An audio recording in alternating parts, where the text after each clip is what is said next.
Hi, welcome to Project Geospatial. I'm Adam Simmons here at the GEOINT 2025 Symposium in St. Louis, Missouri. In this round, I have the pleasure of talking to Guy de Carufel with Cognitive Space. Do I have that right?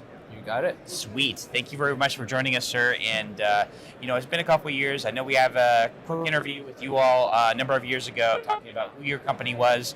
I believe you were just, fairly new in this space as a company back then. And it's really great to learn who you are now and what you're offering to the community and how you've kind of grown over the years. So first, before we dive into that, I want to learn a little bit more about you and what your background is in the industry before we start talking about cognitive. Sure. Yeah. So my background is as an aerospace engineer. I worked at NASA Johnson Space Center for about 6 years as a contractor and then a consultant supporting the GEOINT program and other aspects, but a lot of software around spacecrafts, around simulation modeling. Also did a short stint at Firefly in Austin, the first iteration. Did some guidance navigation control there before starting this company back in 2018.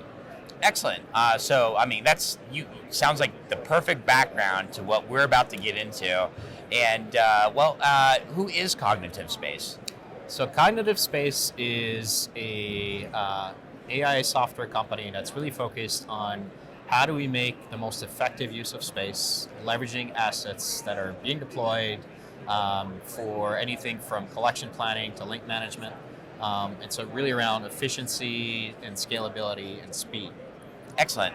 And why did you start Cognitive? Well, I was frankly growing a little frustrated with the speed or the lack of speed of development at NASA, where they're very conservative in their approach, and for good reasons, right? They're flying billion-dollar spacecrafts. They don't want to take too much risk, but obviously there was fast development in AI, and I thought there's a lot of opportunities for making use of AI as there's more and more satellites being deployed. I have friends in the commercial space that I reached out back then, trying to understand how they operated the spacecrafts, and turns out that they were using still pretty manual approaches to doing it, and so I saw an opportunity to see how can we leverage modern AI technology to speed up processes, think about proliferation of space, more and more satellites being deployed, different types of sensors, and in different orbits, and how do you orchestrate all that effectively for the landfalls that we get here on Earth. So to go into a little bit more detail on what you do to give people some perspective, Yeah. and I don't care to talk about your competitors, but just to make a little relationship, how do you compare yourself to maybe companies like Orbit Logic or some of the other companies that do something similar? You already talked about you're using AI to revolutionize how you do these things. Yeah. But so is it mission management, satellite management in terms of helping people orchestrate and move and manage their constellations? Yeah, so one of our products, so we have two products. One of our products is really focused on mission management aspect of the ground system. So not a C2 system per se, which is C2 or TT&C system, which is really the low-level integration with the spacecraft, be able to form your packets and get the health and status back. It's not really what we do. We're more integrated into those systems to then generate schedules to manage your spacecrafts, thinking about the mission, thinking about what you're trying to do with your satellites, which is coverage in terms of or in terms of remote sensing or latency or prioritization of your mission. How do you ingest all those priorities and those mission objectives and take your mission pipeline and turn that into an effective schedule?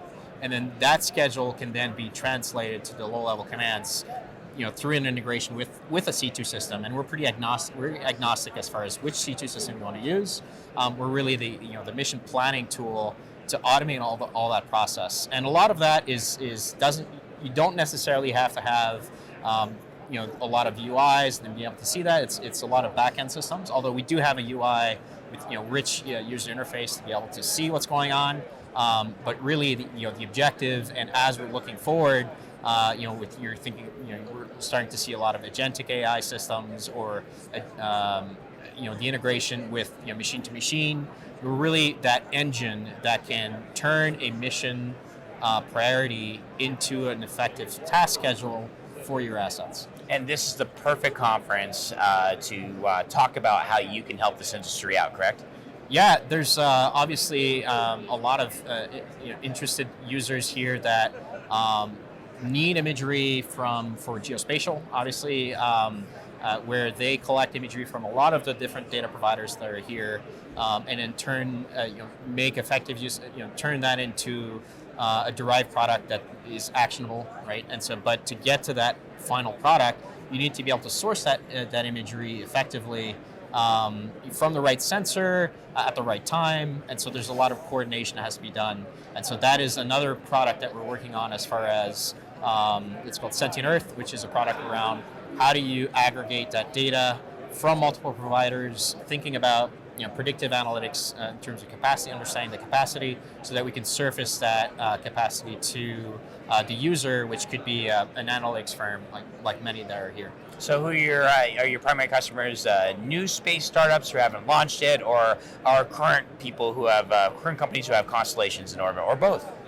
So we're primarily focused on proliferated systems, right? And they're obviously the government is playing a key role there in terms of defense, intelligence, and even civil space, where they're looking to deploy a lot of systems, or even integrate siloed systems that are currently existing. How do you orchestrate those effectively? So from a ground perspective, mission planning, there's a lot of opportunity there to orchestrate these different systems.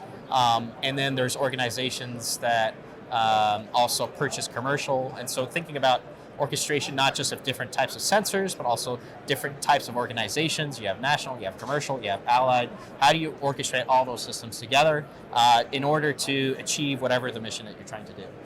Excellent.